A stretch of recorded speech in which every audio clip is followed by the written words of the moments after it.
Olá pessoal, a paz do Senhor. Vamos dar início a mais uma aula da Escola Bíblica Dominical, a lição número 4, que tem por título, Elias e os profetas de Aserá e Baal.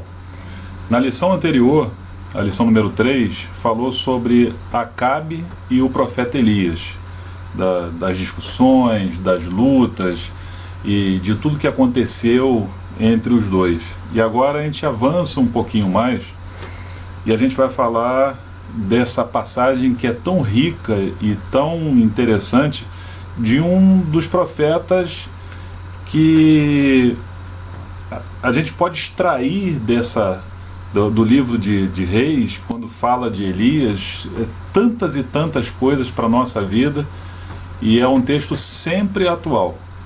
Então a gente vai falar nesse dia sobre Elias e os profetas de Aserá e Baal. Texto áureo.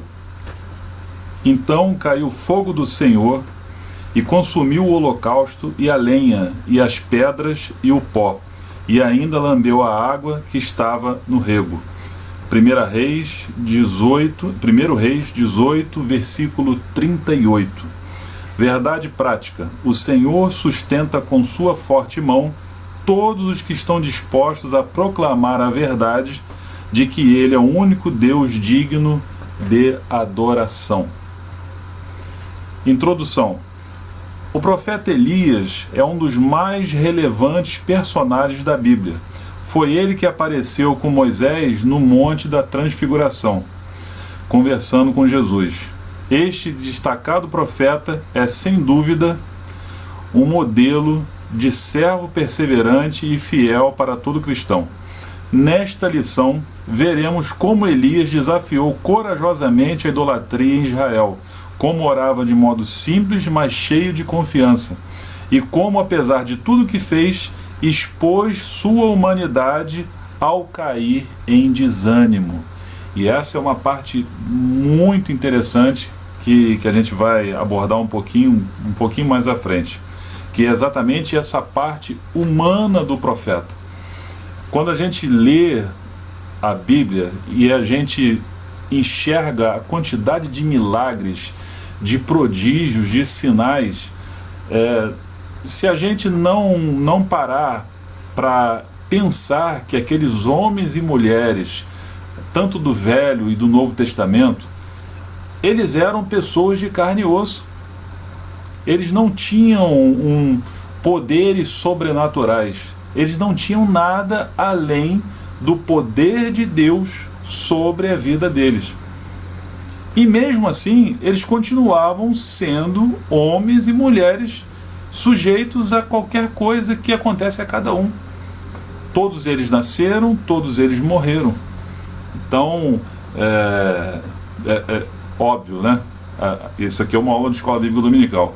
Quando a gente fala que todos morreram, a gente não pode esquecer que Elias, nós sabemos que ele subiu no redemoinho, e que Enoque, lá no início, ele foi transladado. Então, nós sabemos que esses dois homens, somente esses dois, eles não conheceram a morte física. Por isso que nós acreditamos, porque tem várias correntes teológicas, mas nós acreditamos que estes dois homens são as duas testemunhas que vão pregar lá na época depois do arrebatamento da igreja, na tribulação. Porque ali sim, eles vão ser mortos, os corpos serão deixados em praça pública 3 dias e meio, e depois disso eles ressuscitam, vão ser ressuscitados por Deus e sobem. Então eles vão conhecer a morte em algum momento. Então nós acreditamos que essa conexão tem uma corrente teológica que fala que é Moisés, mas a gente não consegue enxergar essa conexão, porque o que faz mais sentido realmente é que todos os homens devem conhecer a morte física, e esses dois até então não conheceram. Mas lá na frente, já perto do final realmente de todas as coisas, lá na tribulação, Esses homens que vão ser as duas testemunhas que serão mortas. Mas vamos voltar à lição. Ponto central: o Senhor sempre intervém a nosso favor diante das adversidades. Primeiro, o desafio no Monte Carmelo. O zelo de Elias o pôs diante de um confronto. Devido à apostasia do povo e à falta de liderança espiritual do rei Acabe e de outros que lhe antecederam, Elias, como alguém que conhece muito bem o Deus que serve, viu-se na condição de lançar um grande desafio diante de todos. Mandou chamar os profetas de Baal e lhes incitou, dizendo: o Deus que responder por fogo, esse será Deus. Isso é muita coragem, muita fé. Primeiro Reis 18:24. O profeta foi levado a fazer isso em função da pergunta sem resposta que lançou antes do confronto: até quando cocheareis entre dois pensamentos? Se o Senhor é Deus, seguiu. Se é Baal, seguiu. Escolhe um dos dois, não fica de um lado e de outro. Foi o que Elias quis dizer. Se vocês acham que Baal é Deus, então segue. Não precisa, a gente para de discutir. Mas se é o Senhor dos exércitos, então é só Ele. Não pode bambear entre dois pensamentos. Aqui ele usa a expressão cochear, né? O povo não tinha resposta para esta pergunta, porque estava em dúvida sobre quem de fato era o verdadeiro Deus. O problema de não saber a quem adorar. Este triste dilema se faz presente todas as vezes que o povo de Deus se envolve com a idolatria, pois os que adoram o ídolo não conseguem enxergar o verdadeiro amor e cuidados divinos, uma vez que, a despeito de terem todas as características de divindade, esses pretensos deuses não passam de ilusão inventada pelo homem. Entretanto, mesmo sendo falsos, esses ídolos exercem muita força e influência sobre o coração do homem, tornando-o tão ignorante quanto eles próprios. Vale destacar que os ídolos não precisam necessariamente ser físicos, pois podem estar camuflados no coração do homem a fim de controlarem as decisões e toda a vida de uma pessoa. Jesus nos alertou sobre isso. O Deus que uma pessoa pode idolatrar, como diz aqui na lição, não necessariamente vai ser uma estátua de barro ou de madeira, não necessariamente vai ser alguém que se diz um iluminado ou que tenha uma ascendência sobrenatural ou que herdou de gerações passadas um poder que o torna um Deus. Pode ser alguma coisa tão importante a ponto de destruir a vida de uma pessoa. Pode ser um emprego, por incrível que pareça. E a gente vê muito isso, infelizmente, pessoas que se dedicam tanto a trabalhar desesperadamente que não conseguem construir uma família.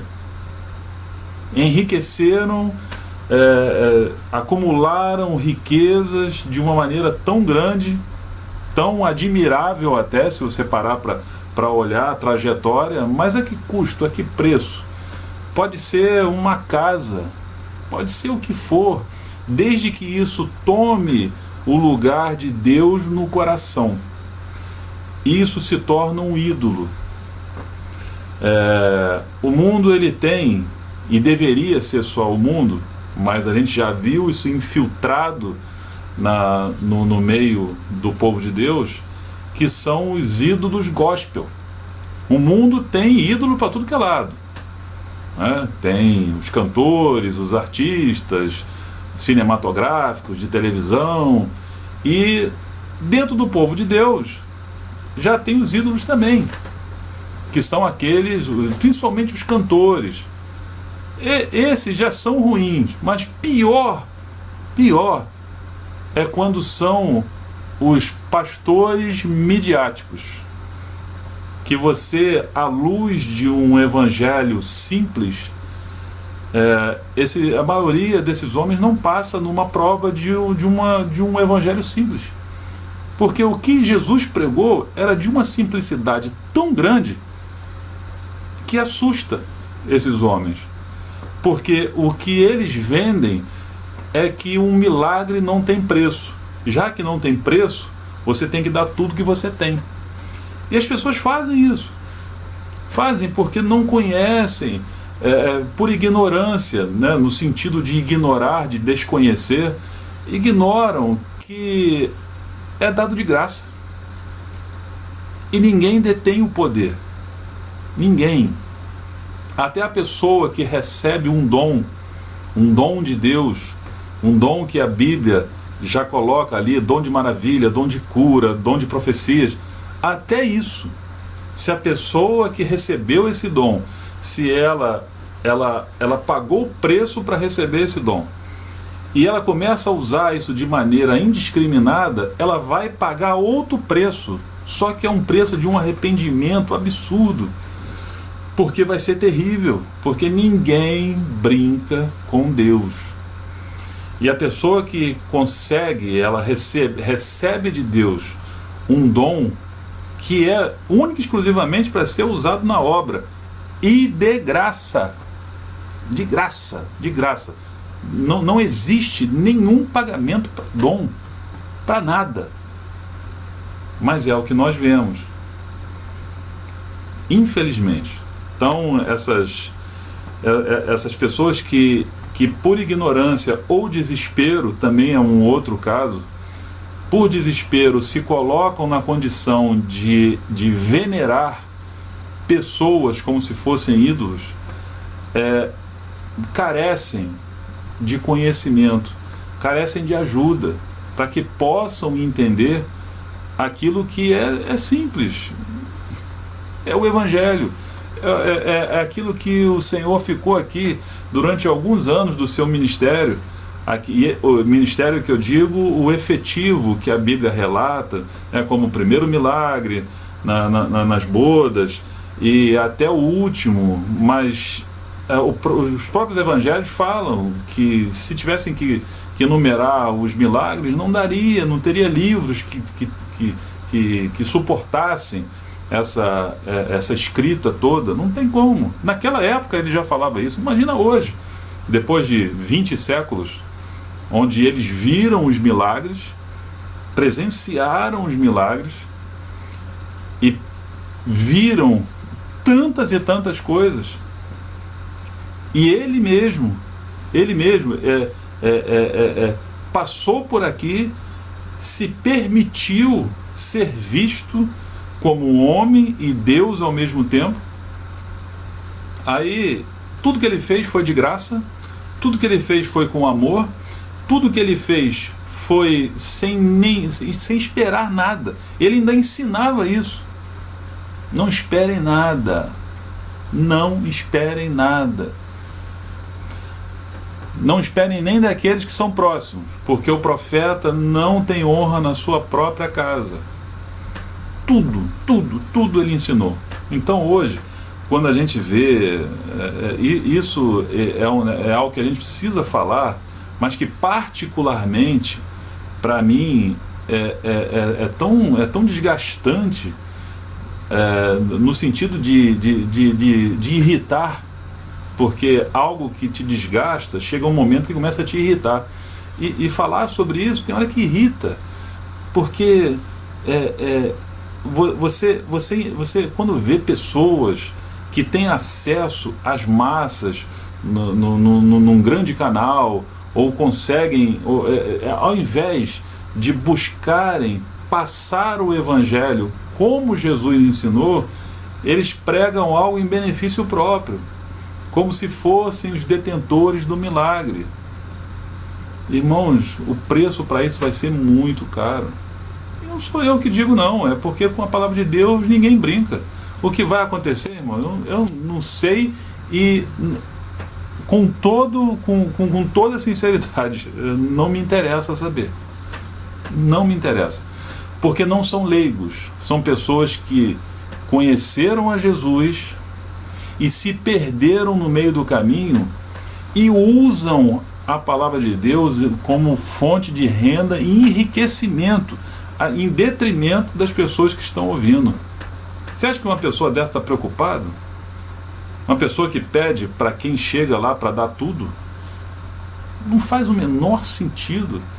Só que aquilo ali é uma tábua de salvação. Enquanto a pessoa está desesperada, ela vai fazer qualquer coisa. Eu já falei isso na igreja, já preguei sobre isso. Há 41 anos atrás, eu perdi uma irmã. Eu tinha 9 anos. E eu vi a minha mãe no desespero, porque os médicos diziam que era uma doença, na época, sem cura, degenerativa e sem cura. Hoje tem. Ela levou ela em vários centros de macumba. Levava. E eu ficava do lado de fora, porque eu não podia entrar. Eu me lembro, eu tenho flashes de memória que iam resolver, e ela pegava dinheiro emprestado e dava o jeito para levar o que eles pediam. Sabe por quê? Porque ela estava desesperada. Não conhecia a Cristo, né? Era uma época onde o Evangelho não é nem sombra do que é hoje. Mal se enxergavam igrejas evangélicas, a não ser as grandes tradicionais. Isso foi no final da década de 70, iniciozinho da década de 80. Não se tinha essa proliferação de igreja que tem hoje, nem sombra disso. Então, a tábua de salvação era aquela? Ela foi sem pensar, porque tinha um filho morrendo dentro de casa, uma filha morrendo. E o que essas pessoas fazem hoje? Não é a mesma coisa? Só que de maneira mais cruel. Porque quando você fala que há 40 anos atrás, ou hoje mesmo, uma pessoa vai num centro de macumba que está desesperado porque alguém está morrendo, essa pessoa, ela ignora a verdade de Cristo. Mas quando uma pessoa conhece a verdade e usa a palavra contra tudo que está escrito na Bíblia para arrecadar e subtrair o dinheiro do povo. Mas isso é uma outra história. Outra história. Aqui nós entramos nesse contexto porque a lição fala sobre ídolos. E que nem sempre são os ídolos como a gente ouve, ou a gente associa, né, a um ídolo. A Bíblia diz para não adorar ídolos. Sim, a gente associa naturalmente a ídolos de barro, de madeira, de concreto, seja lá do que for. Mas não é só isso. E talvez os que não são inertes, como esses, né, de barro, de madeira, e os que não são inertes são os mais perigosos, porque induzem as pessoas e conduzem a um sofrimento ainda maior. O desafio do fogo. Elias tinha certeza de que Deus era com ele, e por isso propôs o desafio. O Deus que respondesse com fogo deveria ser adorado. Os que andam com Deus não precisam desafiá-lo para testarem sua lealdade e seu amor. Tais pessoas são tão íntimas de Deus que são impelidas, guiadas, conduzidas em seu coração para aquilo que o Senhor quer fazer. Portanto, não foi vontade de Elias lançar o desafio, mas do próprio Deus, para uma vez mais mostrar ao povo de Israel que ele era, sempre foi e sempre será o único Deus verdadeiro a quem deveria seguir. Síntese desse primeiro tópico. Assim como Elias confrontou os profetas de Baal diante da idolatria, os servos do Senhor devem estar dispostos a confrontar todo tipo de pecado. 2. A oração de Elias. Os preparativos de Elias. Diante da impossibilidade de resposta de Baal aos apelos de seus adoradores, que essa passagem ele não fala aqui, mas a narrativa desse momento ela é muito interessante, porque fala que durante a manhã inteira, aqueles profetas de Aserá e Baal, que eram no total 850 homens, eles ficavam dançando e se cortando conforme os seus rituais a manhã inteira. Você bota aí pelo menos de 5 a 6 horas que eles ficaram ali rodando para um lado para o outro, fazendo os seus sacrifícios no próprio corpo, se cortando em sinal de autoflagelo, e para nada. Elias começou os preparativos para a operação do milagre. A primeira coisa que ele fez foi reparar o altar do Senhor. Isso já é um ensinamento gigante para todos nós. Quer ter uma mudança na sua vida? Começa reparando o altar do Senhor na sua vida. Eu preciso fazer isso, você precisa fazer isso. Todas as vezes que nós chegarmos à conclusão que nós precisamos se achegar mais a Deus, precisamos consertar alguma coisa. Esse é um ensinamento importantíssimo. Reparar o altar que estava quebrado, consequência imediata da idolatria. 1 Reis 18:30. A seguir juntou 12 pedras que simbolizavam as 12 tribos de Israel.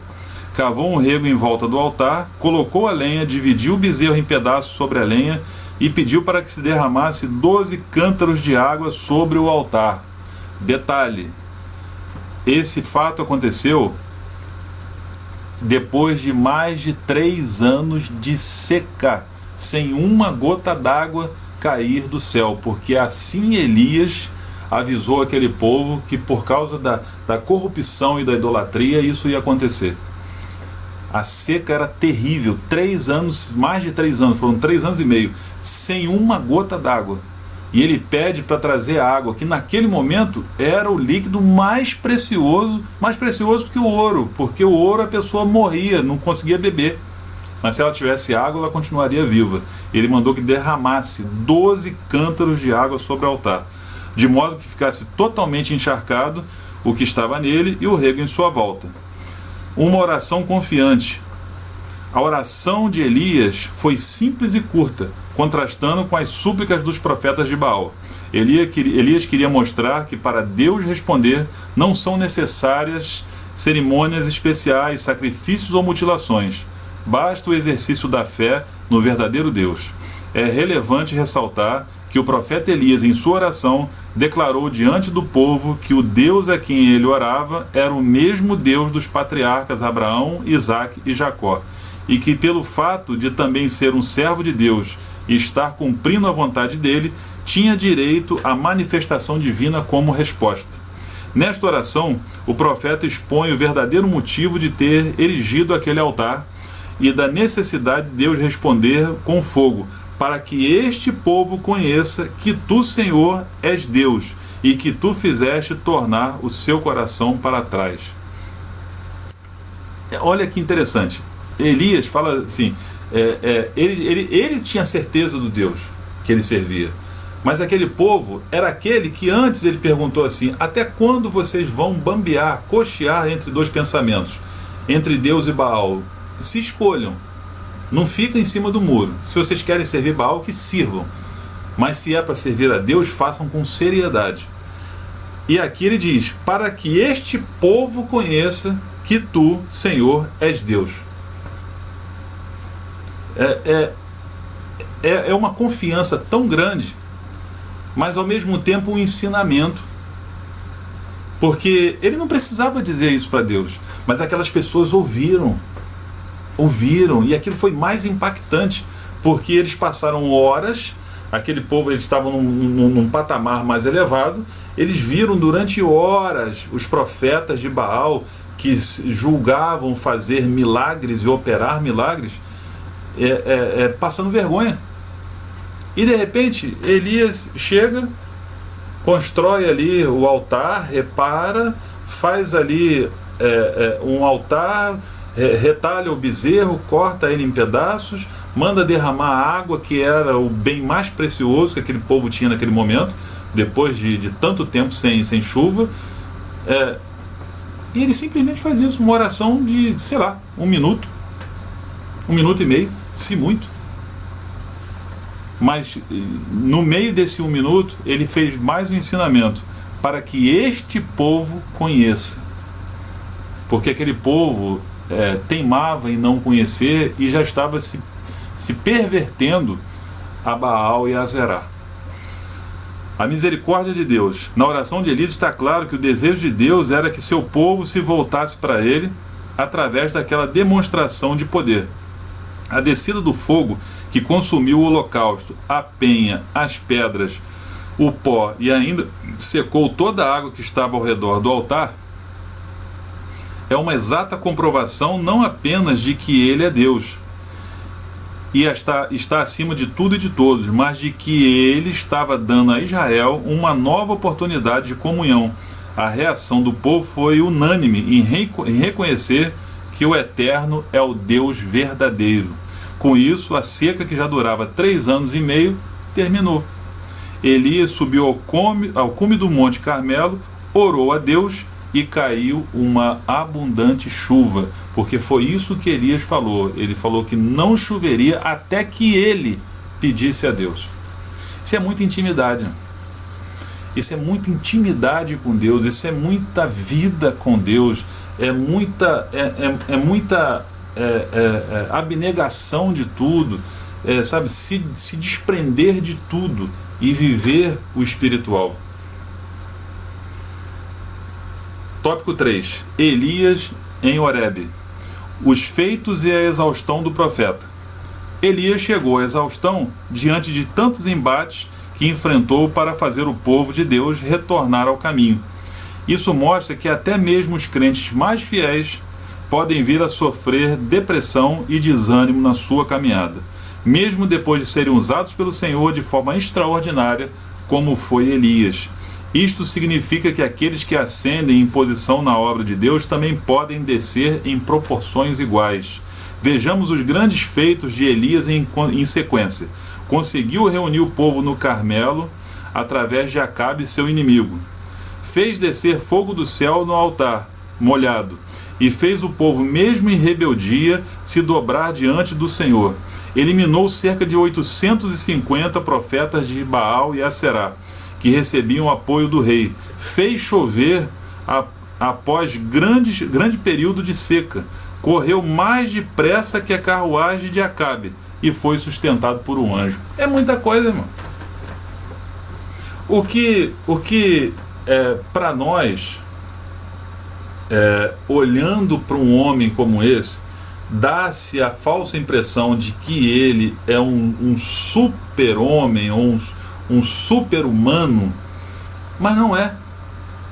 Apesar de tudo isso, não é. E a gente vai ver aqui agora o pedido para morrer. A despeito das portentosas obras que fez, Elias foi terrivelmente perseguido e ameaçado por Jezabel, a rainha.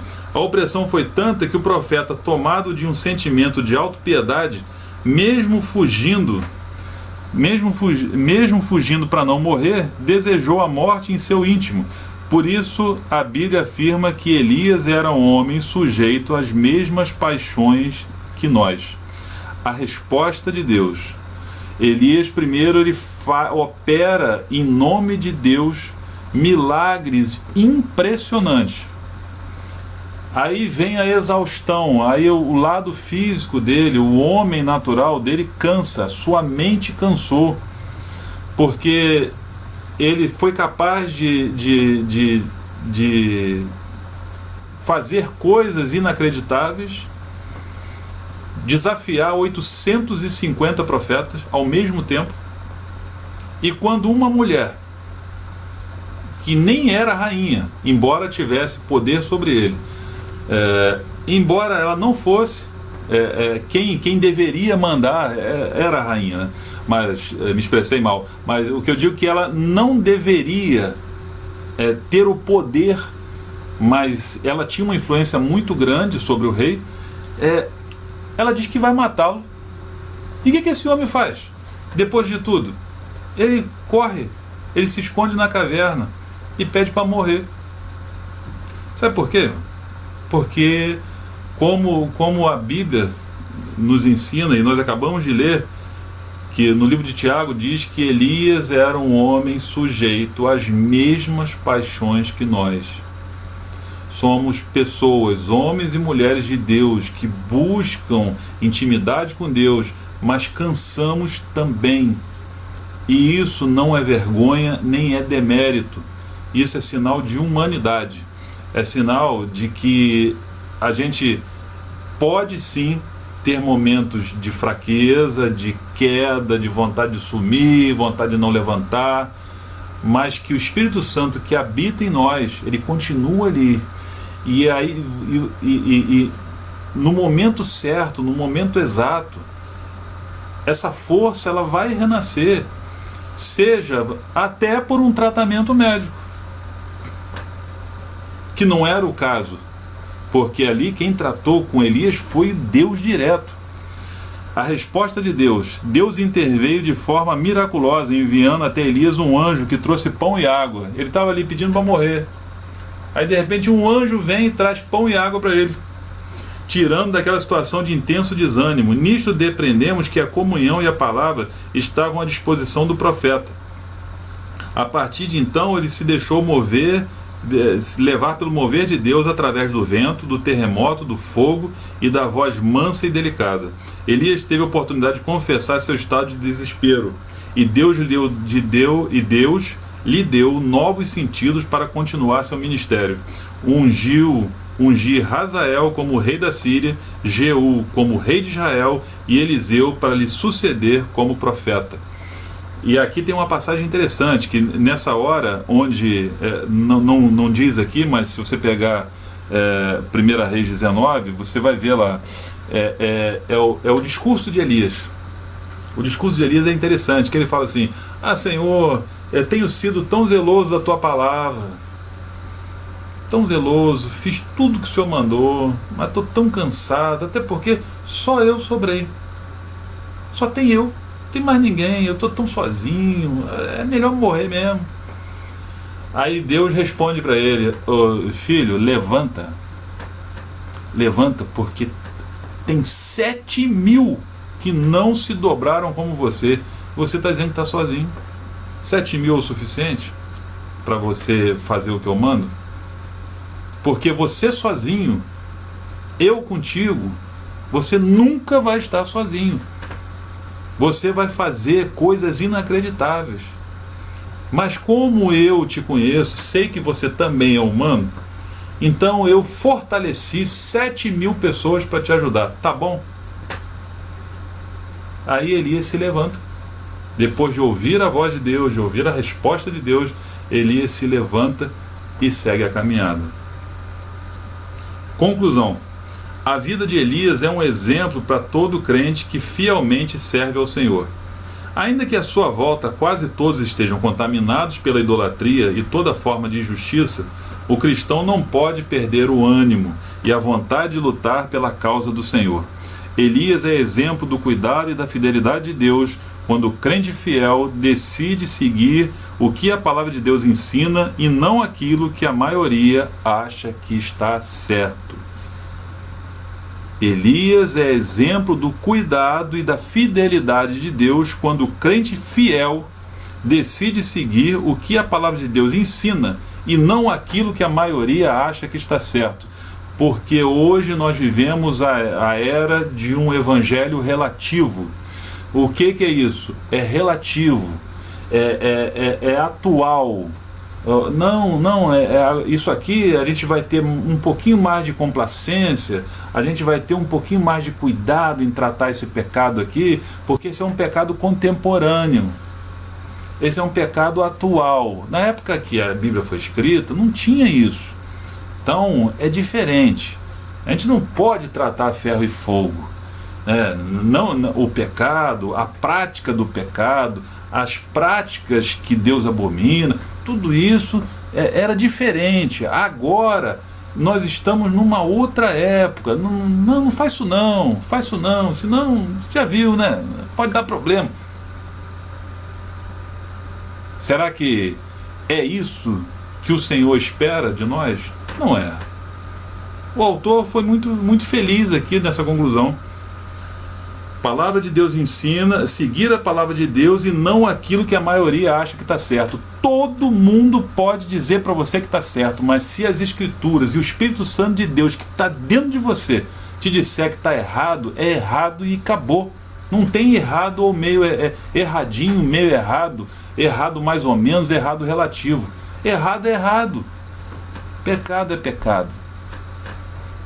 Mas para isso, é o que ele colocou um pouquinho antes. quando o crente fiel decide seguir. Que a gente possa pegar esses ensinamentos dessa lição que fala sobre Elias, um homem tão interessante para ser estudado, é um livro tão rico e que nos ensina, e um livro contemporâneo, mas num bom sentido, porque ele nos mostra que nós em algum momento, por um motivo, ou 10 motivos, ou 100 motivos, seja lá o que for, podemos nos entristecer, podemos nos aborrecer, podemos nos cansar, podemos pedir até para morrer. Só que Deus, Ele sempre está nos ouvindo, sempre. E hoje, através do Senhor Jesus e através do Espírito Santo que habita em nós, essa relação com Deus ela ainda é mais fácil, porque acabaram os sacerdotes, acabaram os sacrifícios. Não, o sacrifício já foi feito na cruz, não precisamos mais disso. Basta que a gente, em nome de Jesus, a gente nos coloque para Deus a maneira como nós estamos e a maneira como nós precisamos estar, precisamos melhorar, precisamos nos reerguer, precisamos estar de pé. Eu espero que você tenha gostado dessa aula, eu espero que ela tenha falado principalmente ao seu coração e que o Senhor possa continuar abençoando sua vida poderosamente. Que Deus te abençoe, Deus abençoe a sua família, em nome de Jesus.